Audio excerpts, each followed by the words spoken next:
Assalamu alaikum. Bismillah ar-Rahman ar-Rahim. Alhamdulillah. Alhamdulillahi Rabbil Alameen. Nahmadu wa nasta'inu wa nastaghfiru wa nu'minu bihi wa natawakkalu alayh. Wa na'udhu billahi min shururi anfusina wa min sayyiati a'malina.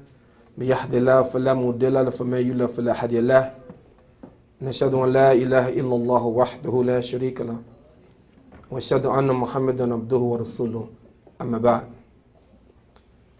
To you, my beloved brothers, imams, leaders, presidents, principals of schools, fathers, mothers, and students, I am very thankful to Allah to have the privilege to address you tonight for a few moments. I want to first thank all of the students as they bravely stood before us and made wonderful presentations under a very difficult situation. I'm very proud of them. And the speeches that they made, the ayahs that they recited, all of them did a magnificent job. As I get older, I recognize the need to speak less. I don't want to speak a long time anymore. And when I speak longer than I should, it is only because of weakness in myself. Because the longer we speak, the more we run the risk of making mistakes, offending people, misunderstandings. I ask Allah tonight to make my speech short and to touch all of you and myself to do some work for Him. I must admit that everybody can't see in the same degree. There are people in this room tonight who are experienced enough, wise enough, to look at a little seed and can tell you exactly what that seed will become. But not everybody. Most of us can't recognize the seed. But if the seed is planted, and then the seed begins to grow, then more people can recognize it as the seed begins to take shape, and then a few more people can recognize, but not everybody. But the more the seed begins to grow until it becomes a tree, and then a whole lot of people can recognize because it's a tree now. But even there are those who cannot even recognize the tree until it produces fruit. And then they can say, yes, this is an apple tree.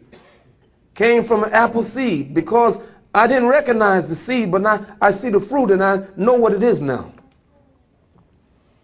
And I must admit tonight that even there are some people, even after the fruit has been produced, even then they can't recognize it. They're blind. Not all of the Muslims in America or throughout the world recognize the need of having Islamic education. Some of them, like Sister Samina and others, know from the very beginning the need to have Islamic education. Some of us sitting in the room tonight might find out tonight. Some of us may not know until years from now. I hope that it's not too late. Tonight, as we go forth into the new era, a new time, we must never forget the great gift that Allah gave us in Prophet Muhammad sallallahu alaihi wasallam. And all over the Muslim world, people celebrate, they commemorate the great sirah of Prophet Muhammad alayhi salatu wasalam, and we should. He's the example, he's the model. And we need to always go back to his history to learn from it so that we could do something today and for the future. One of the great lessons that I learned from the legacy of the Prophet Muhammad alayhi salatu wasalam was that he was a great teacher. And I imagine that one of the true tests of how great the leader is the quality of students that he produces. If you want to see a great teacher, then you measure that great teacher by the students that he produced. What students have we produced? If you want to see a great student, look at Abu Bakr radiallahu anhu, the great student of the Prophet, became Khalifa. If you want to see a great student, look at Umar ibn Khattab, look at Uthman, look at Ali, look at Khadija, look at Fatima, look at Aisha. Look at all the great Sahaba. So Allah blessed this great teacher, the Prophet alayhi salatu wasalam, to produce all of these great students. Indeed, he said, خَيْرُ أُمَّةِ قَرْنِ ثُمَّ الَّذِينَ يَلُونَهُمْ ثُمَّ الَّذِينَ يَلُونَهُمْ. The best of my ummah is my generation. The generation of great students. And then the generation that follows them, and then the generation that follows them. Today, if I could in the next 2 or 3 minutes, if I could do something tonight, I would wish that this School of Islamic Studies will grow to become one of the great institutions in America. This is my dua, that this school will grow to be one of the greatest educational institutions in America. Now, I'm going to say something, brothers and sisters, that's going to sound like I'm bragging. I'm warning you now.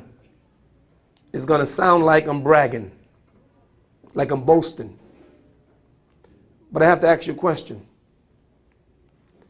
How many Muslim schools do we have, full-time Muslim schools in Fort Lauderdale? How many?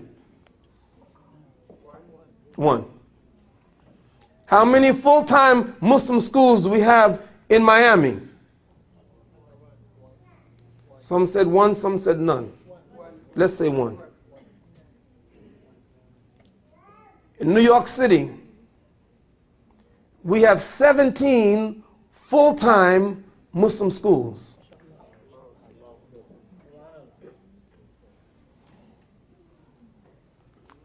Sound like a brag, doesn't it?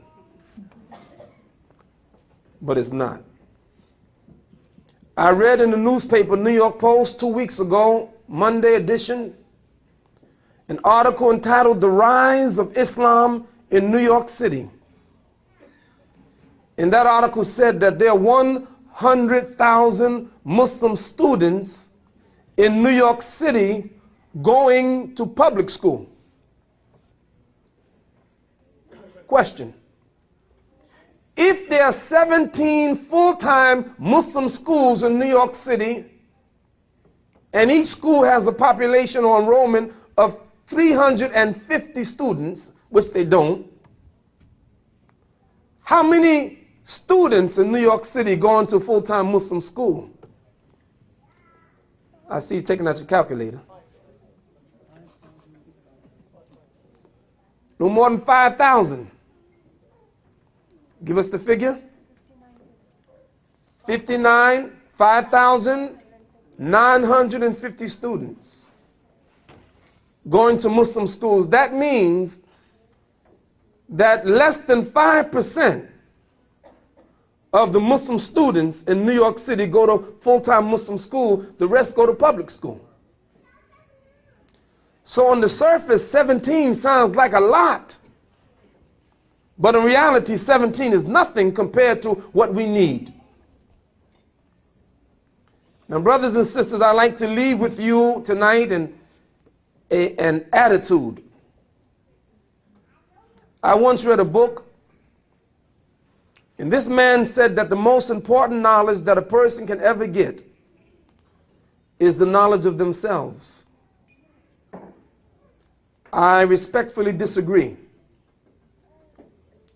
I believe that the greatest knowledge, the most significant and important knowledge that a person can have is the knowledge of Allah.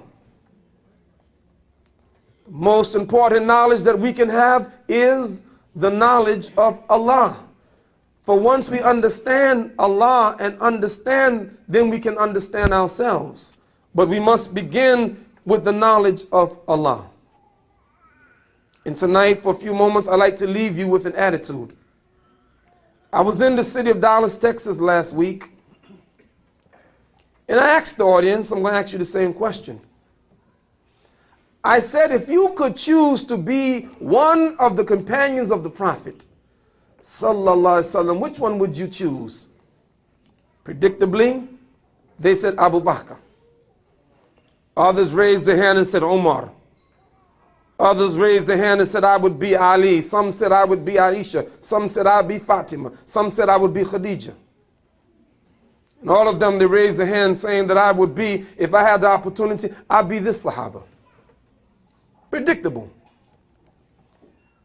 But me, if I had a chance to be any of the Sahaba, it wouldn't be Abu Bakr, Umar, or Ali. It wouldn't be Bilal bin Rabah. Obviously, it wouldn't be Khadija. Me being a man. But I would choose to be Uqaysha ibn Muhsin, ibn Mihsin. Most of you say, who? Most of the Muslims not even familiar with this name, Uqaysha. Who was he? One of the early converts to Islam, fought in the Battle of Badr. But he's not known by so many people. Why, Imam Siraj, would you choose him if you had an opportunity to be any of the Sahaba? I would choose him because of what I read happened during the lifetime of the Prophet Muhammad sallallahu alaihi wasallam in my conclusion. One day the Prophet alayhi salatu wasalam said, I was shown all of the ummah, and there was a prophet, and with him was a group of followers. And there was another prophet, and he had 2 or 3 followers. And there was a prophet that only had 1 follower, and there was some prophets that had no followers. And then I was shown a great multitude. وَقِيلَ Ali, and it was said to me, هَذِهِ أُمَّتَكَ, this is your ummah. وَمَعَهُمْ سَبْعُونَ أَلْفًا يَدْخُلُونَ الْجَنَّةَ بِغَيْرِ حِسَابٍ وَلَا عَذَابٍ. And among your ummah, with them, are 70,000 people, 70,000 followers that will go to Jannah without any accounting and no punishment. Uqaysha ibn Mihsan stood up and said, Ya Rasulullah, udu Allah an yaj'alani minhum. Oh, Messenger of Allah, please ask Allah, make dua that I could be one of them. And the Prophet said, Anta minhum. You are one of them. If I could be somebody, I want to be that Sahaba. Not just go to Jannah, but go to Jannah bi ghayri hisab wa la adhab. No accounting and no punishment. Now I want you to stop and think for a moment. You think 70,000 people are a lot of people? 70,000 is a lot, but compared to the ummah size, it is a very small number. There are approximately 1,300,000,000 Muslims on the earth. 70,000 is what percentage of 1,300,000,000? Don't even try to figure it out. Your calculator not big enough. Minuscule. But that's just talking about the Muslims now. What about the Muslims ever since the time of the Prophet ﷺ, how many of them? And I used to ask myself the question, beforehand, I used to wonder, how many people ever been on the earth? You ever ask yourself that question, how many people ever been on the earth? You know something, you want to see something remarkable? Look at this. Allah is great. Allah is, subhanallah. Look at this ayat. يا أيها الناس اتقوا ربكم الذي خلقكم من نفس واحدة وخلق منها زوجها وبث منهما رجالا كثيرا ونساء. Right? وبث منهما رجالا كثيرا ونساء. And from these two, Adam and his wife, came countless men and women. You want to see somebody who knows how to organize, somebody who knows how to plan? Here's Allah put one man and one woman on the earth. And he didn't have to create man every day, create another man, create another man, create another man. No, create one man and put everything in that man. So all of us would come from Adam and his wife. How many? According to one scientist, he did a research in 1995 and said from the beginning, there have been 105 billion people on earth. 105 billion people on earth. Look! And all those 105 billion people that ever lived on the earth live on the same earth, big enough, enough food, enough space. Allah is a great creator. Everything we need is right there. He planned it like that, made the earth big enough. So now, brothers and sisters, I leave you with this. What does that have to do with the Sirah? And what does that have to do with the School of Islamic Studies? And what does it have to do with us tonight? You know, brothers and sisters, I met a young girl, Muslim sister, on the West Coast. And every time I would go to California, I would see her. She would attend my lectures. A young girl. And one day she came to me and said, you know, Imam Siraj, I was born a Muslim. Her parents are from the Middle East. And she said, you know, Imam, I used to say that I'm definitely going to go to Jannah. Yeah. She said, man, yeah, I'm going to Jannah for sure. That's what she should say. She said one day she attended a lecture by Imam Hamza Yusuf and got some knowledge. And she said, you know what, Imam?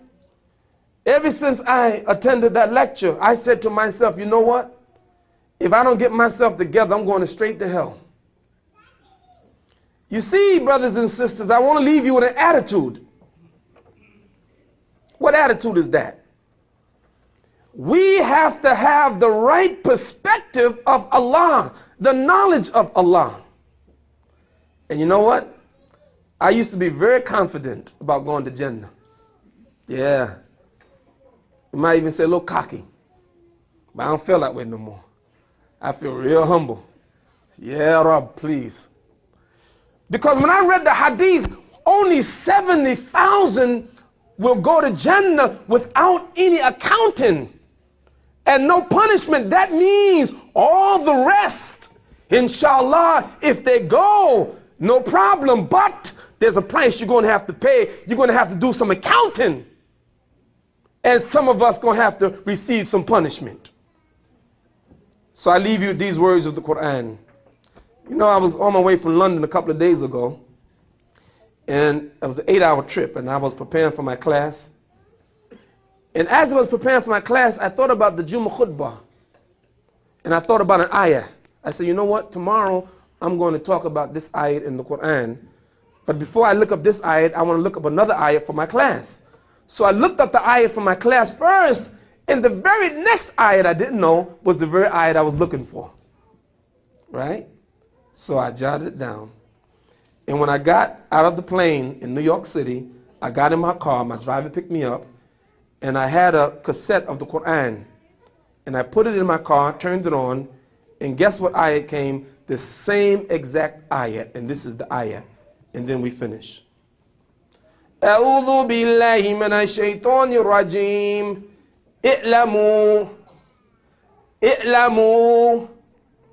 اعلموا إن الله شديد العقاب وأن الله غفور رحيم اعلموا أن الله شديد العقاب وأن الله غفور رحيم اعلموا أن الله شديد العقاب وأن الله غفور رحيم. Know that Allah is severe in punishment and He is forgiving and merciful.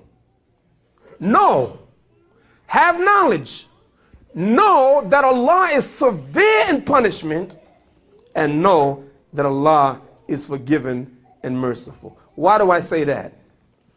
Tonight, brothers and sisters, my dua is that every one of you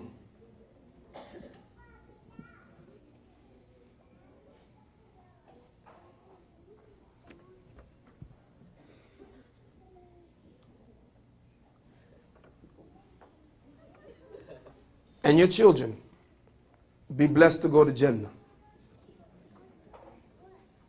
That's one dua. But that Allah will spare us of the punishment also. Now, I want you to have the right spirit about this school. And what is this? You know something? You might be able to anticipate your wife or your husband, but you can't figure out Allah. You see? Meaning that have fear that if we don't get it together, He punishes us, but at the same time have hope that He's forgiven. So you never know.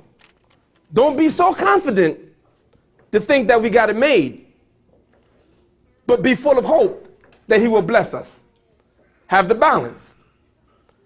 Okay, now here we go. If I ask the Muslims, which is the most important article of action as a Muslim, what would you say? What would you say?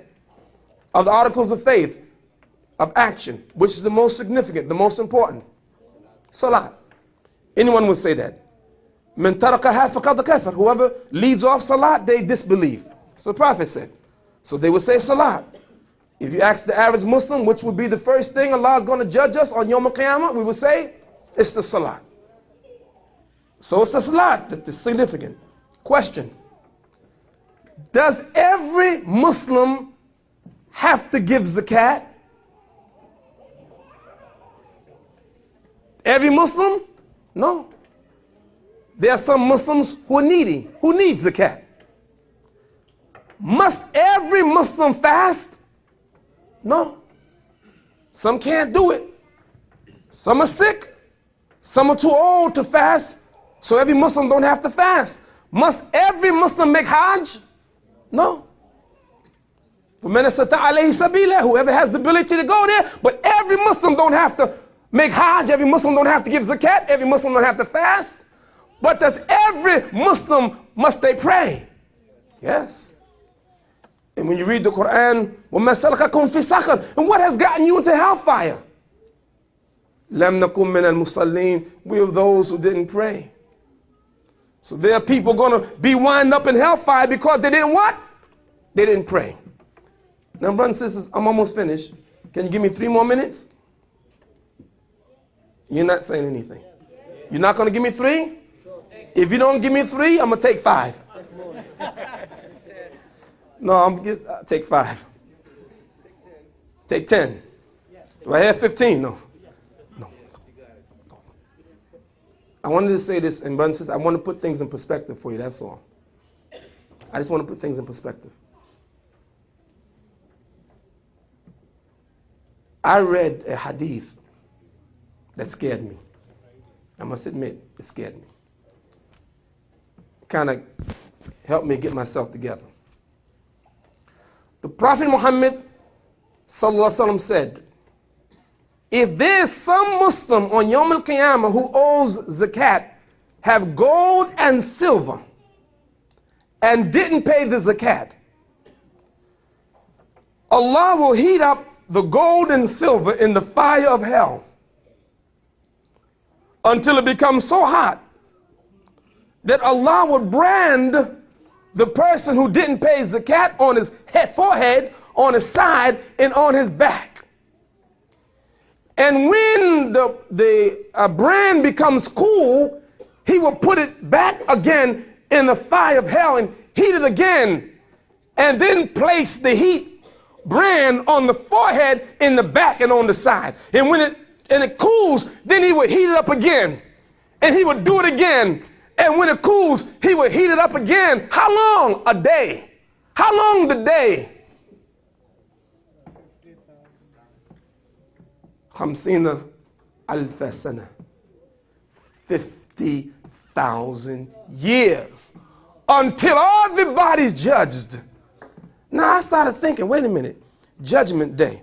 You see, brothers and sisters, see, judgment take time. You ever go to court? You ever see a court case? O.J. Simpson case, how long did it take?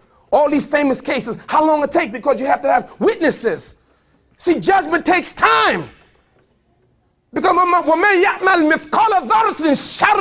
whoever does an atom's weight of evil shall see it. And everything is in the book. Everything that we do is in the book. It's written in the book. And we're going to have to be judged on Yawm al-Qiyamah. لا تزول قدم عبد يوم القيامة حتى يسأل عن عمله من أين يكتسب وفيما أنفقه.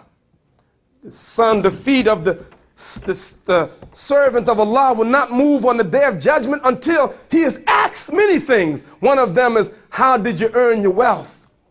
Ted Turner? Where you get it from? Yeah, I got billions of dollars, but where did you get the billions of dollars from? You're going to be asked on Yawm al-Qiyamah, and you got to give an accountant. Did you get it because you stole from somebody? Did you kill somebody for it? Did you use it in a business, in a business that's not permissible by Allah? How did you earn your money? This is the judgment day now. And then how did you spend it? Yeah, I got all this money and I spend it the way I want to spend it. No, you don't, buddy. Because they're going to be an accountant, and that takes time. I asked myself, if 105 billion people, let's say, are going to be judged, let's just give it, and let's say each person is only going to be judged 1 minute. It's going to be more than a minute, by the way. How long will the judgment take? 105 billion minutes. How many years is that? Don't try to figure it out, by the way. Too long. But you know what? You know what the Prophet said, sallallahu alaihi wasallam? I used to think about this hadith. يدخلون الفقراء الجنة قبل أغنياء من 500 عام. Poor people will go to Jannah before the rich people. Allahu Akbar. I'm sorry. Poor people. I'm sorry. All of us. I'm sorry. All of us. Poor people will go to Jannah 500 years before rich people.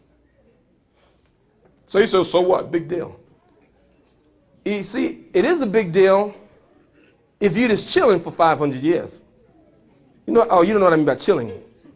I have to break it down to my brothers and sisters from the island. Chilling means like, you know, I'm going to cool out for 500 years until my time to go to Jannah. But it's not like that. That's going to be some real difficult time. People are going to be sweating because we're going to be being judged and take a long time. And then you know what? And after that punishment for not paying zakat for 50,000 years, see, think what 50,000 years. See, brothers and sisters, we live a short life. Even if you live the average age in America, 70 years old, 71 years old, okay, 100 years, okay, 150 years. That's nothing. 500 years, that's 7 lifetimes. But 50,000 years?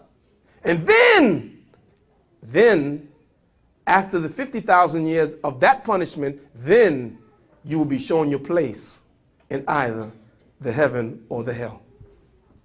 You probably didn't hear what I just said. You didn't hear me, did you? Why am I saying this?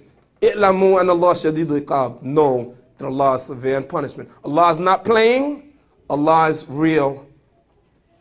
But on the other hand, wa anna Allah ghafur rahim. But know that Allah is very forgiving and merciful. You know what the Prophet said, alayhi salatu wasalam? He said, if you come to Allah with the whole mountain of sin, and ask for Allah's forgiveness, Allah will bring you a whole mountain of forgiveness. I read in the newspaper on my way here, I couldn't believe it. You remember you reading the hadith about this man who killed 100 people? And Allah forgave him, murdered 100 people? I never thought there'd really be people who could murder 100 people. I read today in the newspaper, a man in South Africa was just convicted for killing 38 people and raping I forgot how many women, 40-something women. They just convicted him in South Africa recently and sentenced him to, I think, 4,000 years life imprisonment. Well, that's light compared to what he's going to get in Yom Kippur if Allah doesn't forgive. Can you imagine a prostitute? She goes in a well and get water. And when she comes up, she sees a dog that's thirsty.